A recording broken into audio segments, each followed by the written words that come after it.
ইনি হলেন হরিহর ব্যানার্জি। খুবই ঠান্ডা মস্তিষ্কের মানুষ। বউ ছেলে নিয়ে দিব্যি সুখের সংসার।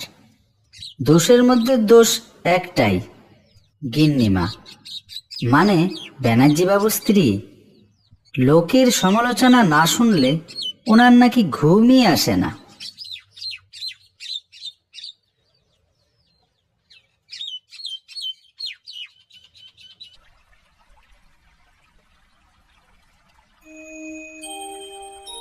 ও দিদি, একটা ভালো খবর আছে গো।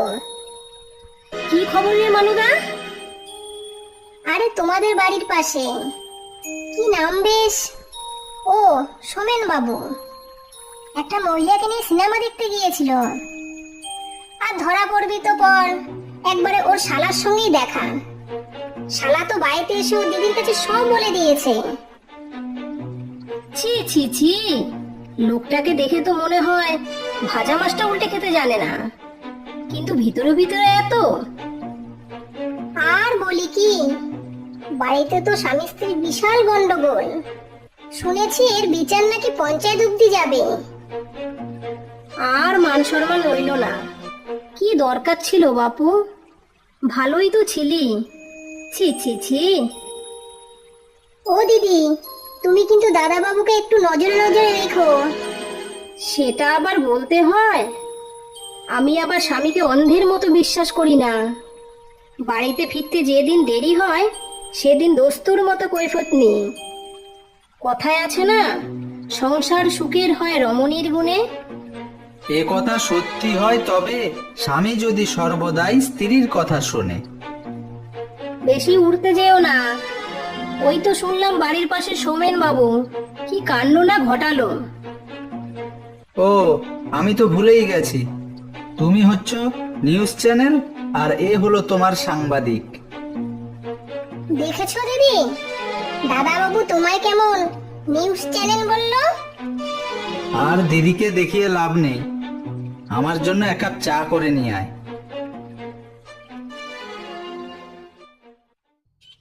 আর এই হলো বাড়ির কাজের মহিলা মানদা পিসি।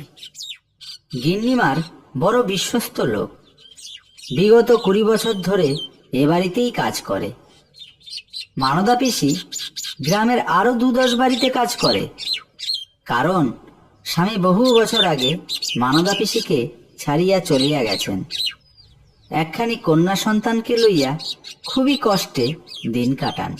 ও মা, এই নাও আমার পরীক্ষার রেজাল্ট। রেজাল্ট দিয়ে আমি কি করব? আমি মুখ্য সূক্ষ্ম মানুষ, আমি আর কি বুঝবো?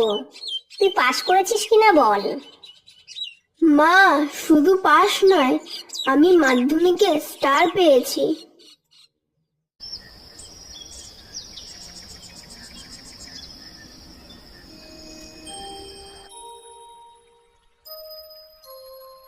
এই তো নবাব পুত্র, সারাদিন তো টিকিটিও দেখতে পাওয়া যায় না।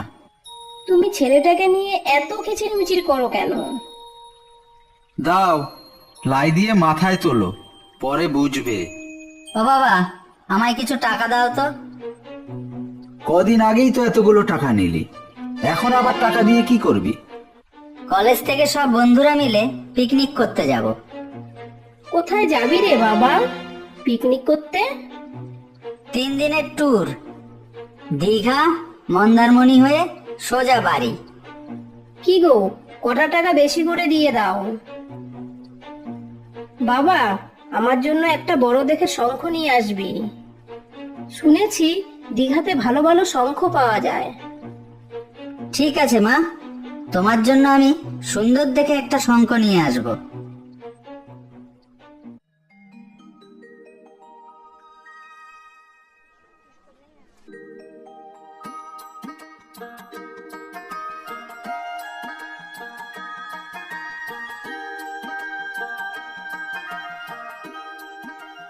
নমস্কার হরিহর বাবু। আরে দীনেশ বাবু, আপনি হঠাৎ আমার কাছে? আরে দাঁড়িয়ে কেন, বসুন। বলুন, আপনার কাজকর্ম কেমন চলছে? আপনি যতদিন পঞ্চায়েত প্রধান আছেন, কাজকর্ম নিয়ে আমার চিন্তা নেই। এখন বলুন, আপনার কাজকর্ম কেমন চলছে? আরে মশাই, আমাদের আবার কাজকর্ম কোথায়? বলুন কর্মকাণ্ড।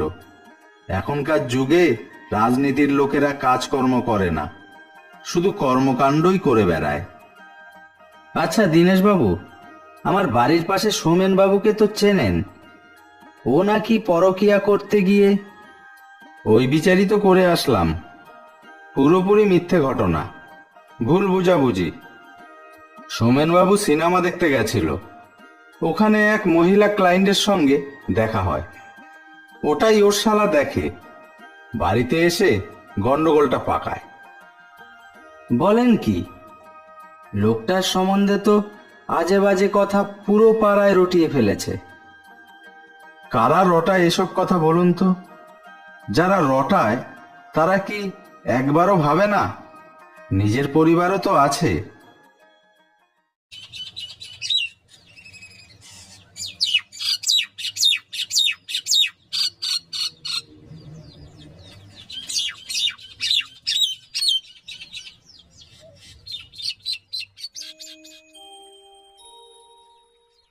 কি রে মানদা, কাল বিকেল বেলা কোথায় ছিলি? তোর তো টিকিটিও দেখতে পেলাম না। ও দিদি, শরীরটা বেশি ভালো নেই, আজ কাছাকাছি গুলো করবো না। তোর শরীরের আবার কি হলো? আর বলো না দিদি, শরীর মন দুই খারাপ। কেন রে? গতকাল মেয়েটা ওর মাসির বাড়িতে বেড়াতে গেল। মেয়েটাকে কখনো একা ছাড়েনি তো, তাই মনটা খুব খারাপ। মন খারাপ করে লাভ নেই, বাচ্চা কাচ্চারা বড় হলে তাদের দায়িত্ব নিজেদের বুঝে নিতে হয়। এই যেমন আমার ছেলে খোকন, গতকাল সকালে কলেজের বন্ধু বান্ধব মিলে ঘুরতে গেছে। ও তাই খোকনকে দেখছি না। কোথায় ঘুরতে গেছে দিদি? দীঘা, মন্দারমণি, আরো কোন কোন জায়গায় যাবে বলেছিল। না দিদি, তোমাদের ছেলে খোকন খুব ভালো ছেলে, বড়দের কত সম্মান করে। যা দিনকাল পড়েছে, ছেলেটাকে একটু চোখে চোখে রেখো। দেখো কোনো ডাইনির নজর যেন আবার না পড়ে। বলতে নেই, আমার ছেলে বই ছাড়া আর কিছুই চেনে না, সারাদিন বইয়ের মধ্যে মুখ গুজে পড়ে থাকে।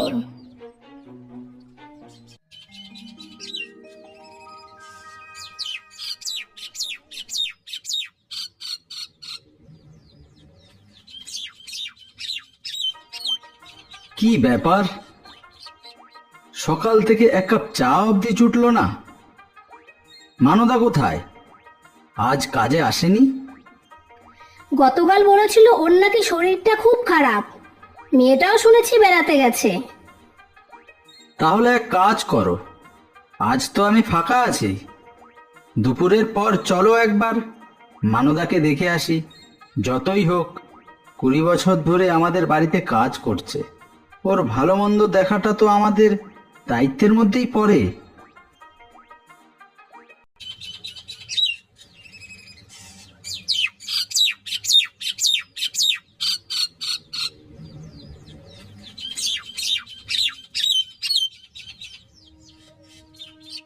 কিরে মানদা, তোর নাকি শরীর খারাপ?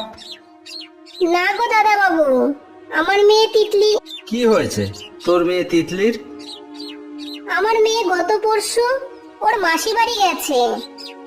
কাল সন্ধ্যেবেলা ওর মাসি এসেছে আমার বাড়ি বেড়াতে। কি আশ্চর্য, মেয়েটা আমার বাড়িতেই যায়নি, গেল কোথায়? তুই তো গ্রামের সব খবর রাখিস, কিন্তু নিজের মেয়ে যে পালাবে সেই খবর আর জানতে পারলি না? দিদি গো, এখন আমি কি করি?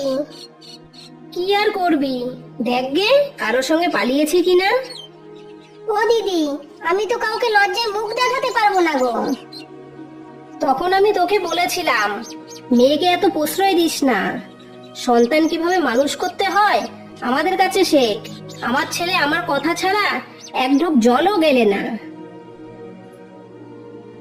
ঠিক আছে মানদা, আমরা খোঁজ খবর নিচ্ছি, তুইও খোঁজ খবর নে। যেখানেই যাক দেখবি ঠিক চলে আসবে।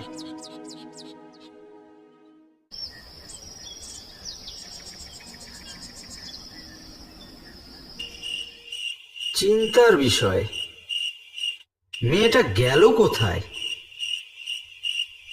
দেখো গে, কোন ছেলের সঙ্গে ভালোবাসা করে রেখেছে, নিশ্চয়ই তার সাথে ভেগেছে।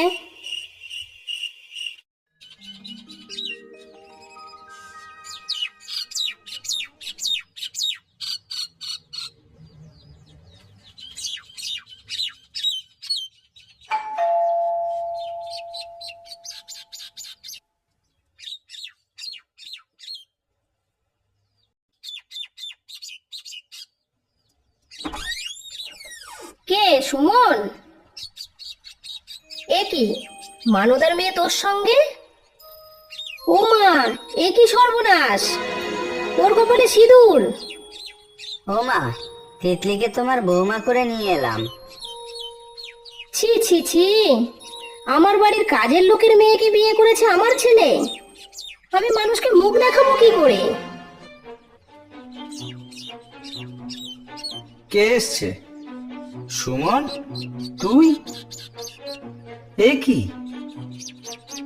ও মা, এই নাও তোমার শঙ্খ। বাহ, বেশ, নাও শঙ্খ বাজিয়ে ছেলে বউকে ঘরে তোলো।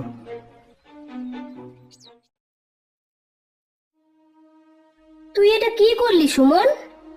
তোর কি একবারও মা বাবার কথা মনে পড়েনি? কি গো দিদি, কই আমার মেয়ে তিতলি? ওই তো এসেছে, এবার সারা গ্রাম রটাবে। ছি ছি ছি! কেন, তোমারই তো নিউজ চ্যানেলের সাংবাদিক। বেরো তুই আমার বাড়ির থেকে, দূর হ আমার চোখের সামনে থেকে। ও দিদি, এত রাগছো কেন? আমার কি দোষ বলো? যাই বলো না কেন, এখন তো আমি তোমার আত্মীয় গো।